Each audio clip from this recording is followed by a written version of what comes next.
Hey, welcome to Vibes with Jojolicious. Are you surviving with me?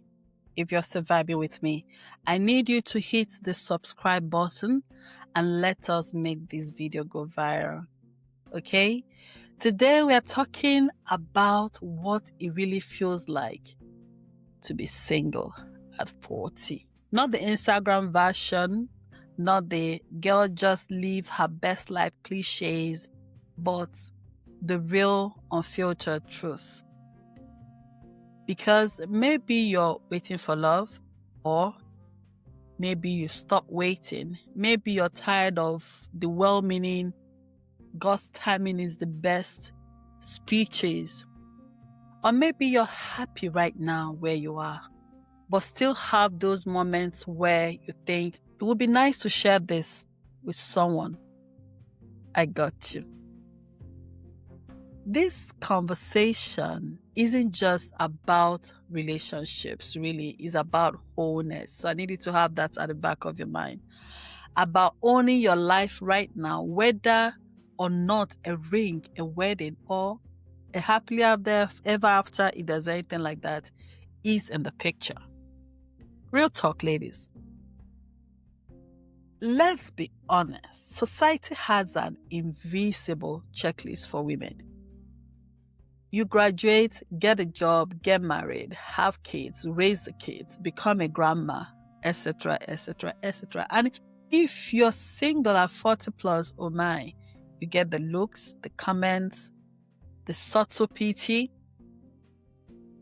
I know, I can relate. I can count how many times I've heard things like, don't worry, your turn will come. You're too picky. Or if you would just lower your standard a little, or pray harder, fast more, God will send it, go to the altar and lay yourself there. Or your time is running out, just marry whoever is available. A friend of mine told me one time, you don't need to love the person. When you marry him, love will come. Or the famous, maybe you should try things like online dating, or go out, go to the club. You meet people at the club. I need to know in the comment section the unsolicited dating advices you've gotten. I really need to know. And hey, it's not always malicious. The people that say these things, some of them are malicious. Some of them are not. Sometimes it's love mixed with ignorance, but it can still make you feel like you're living your life on a delay. Not a good feeling. Many years ago, I remember getting an early morning call from my parents and then my big sister on another day with marriage talks. It's all love and genuine concern for my family. I get it, but it still sometimes leaves you feeling like your case may be more serious than you think. We live in a society where some married people wants to be single and the single wants to be married, which makes me wonder why we're not satisfied where we are. Society might act like marriage is the final level of life, but it's not.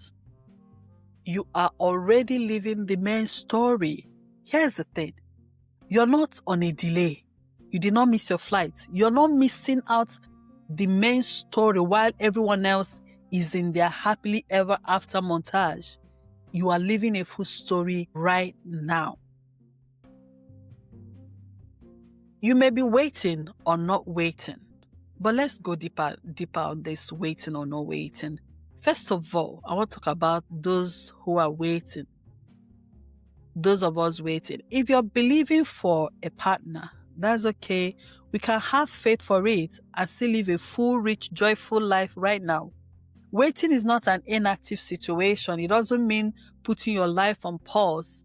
It means building, exploring, and creating and growing while you're open to love.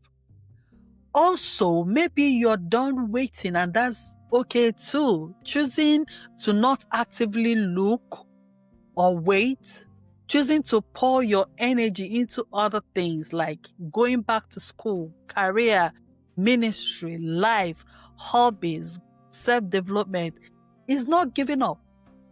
It is you choosing you.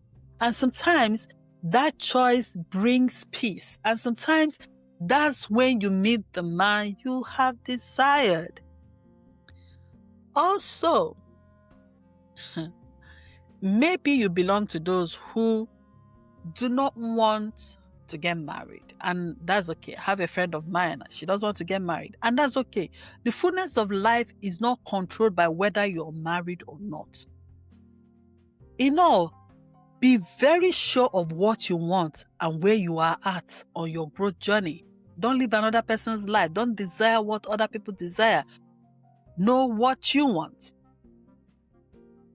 There is a myth that they've sold to us about marriage.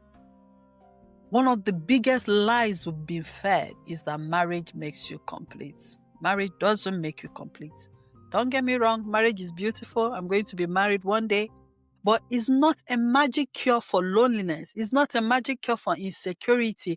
It's not a magic cure for your unhealed wounds or your bad character.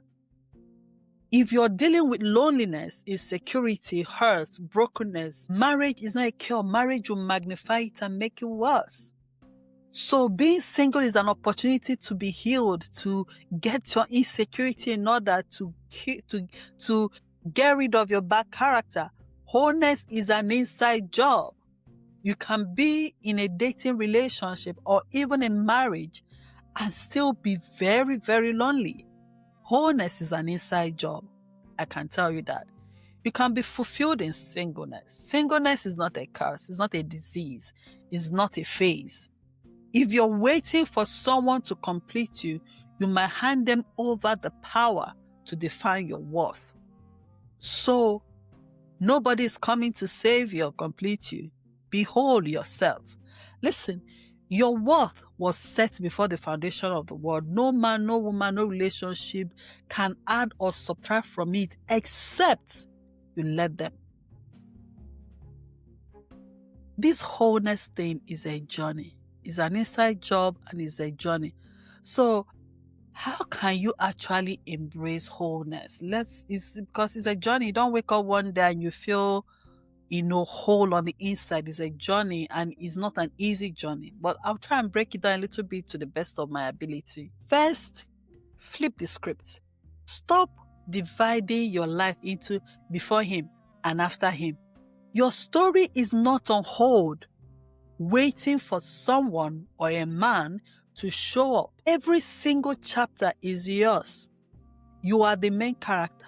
You are the leading lady. The plot revolves around you. So leave your script. Secondly, find your people. We all need love, but it doesn't only come in romantic form. Build deep friendships. Invest in your family. Create your own tribe if you have to. When you have real connections, it fills the soul in ways a ring or a man could ever. Thirdly, leave your list. You have your list, things you want to do, and you're waiting for someone to do it with. Hey, ladies, that trip you're dreaming of, go for the trip. You don't need anybody. Gather your single friends, if ladies, even the married ones wants to go on those trips. Get your tribe, get your circle, book a flight, travel by road, by air, whatever works for you. Go for that trip. That business idea you've been sitting on, start it. Start it in your room. Start it small, start it big, whatever works. That class you've been eyeing, that training, enroll for it. Don't wait for a +1 to make it special. You make it special. There's no time. No time. No time. Fourth, do the hard work. Heal the wounds you have carried. Pour into yourself. Love on yourself. Loving on yourself is non-negotiable. If you need therapy, go get it. Pray like that is all you've got to do. If you want to start the habit of journaling where you pour your heart on paper, just do it. It's therapeutic anyway. You have something to show your kids if you want one, Whatever helps you stand rooted and grounded in who you are, get on with it. Stop waiting. And finally, keep your joy alive. Build a life so full, so rich in meaning that whether someone joins you on this ride or not, you are already thriving, dancing and laughing your way through it. Now, this is a tender truth. I would not pretend, and I can't even pretend that there are days this thing don't sting. You dealing with all the body changes and hormonal changes and the longing and desire for a man in your life. A wedding invite in an email can trigger you lying in bed wishing someone was there. That's human. Nothing is wrong with you. You are allowed to feel. But feelings don't have to define the total truth of your life. It's a feeling. The truth is that you're loved. You're enough. You're not behind. Your flight is not delayed. You are on your own journey. My life and your life is not on hold for a man. Your life is happening every day that you wake up. Your life is full and beautiful. Love will be the bonus, not the lifeline. That was deep, even if I say so myself. Before I let you go today, let's make this affirmation over or speak over ourselves. Say this with me if you can. I am whole, I am worthy, and I am living a full, beautiful life, with or without a partner. My joy is not on hold. I'm already complete. Yes, you can say that to yourself one more time on your own. We've come to the end of today. Thank you for vibing with me. I hope today's conversation gave you something to think about, something to smile about, or maybe even something to take action on. If you loved what you've heard, make sure to follow and subscribe Vibes Jojolicious, like I said at the beginning, YouTube, Spotify, follow us on Instagram, Facebook, and other socials, so you never miss an episode. And I will implore you to share it with another amazing woman who needs these vibes in her life. If you're ready to go deeper in this journey of self-worth, confidence, and growth, I've written a book called Blooming Boldly, Embracing Your Worth and Living Authentically. It's on Amazon, it's on Lulu, it's both ebook and ready to print. Anyone you want, you can get it. I'll leave a link in the notes so that you can click on it and go to my Lulu store or my Stan store and you will get the book. Remember, wholeness is an inside job. You're not missing out on the main story. You are living the full story at this moment. Until next time, keep living, keep loving, and keep showing up as the most unapologetic version of yourself. I'm Jojolicious, and this is The Vibes.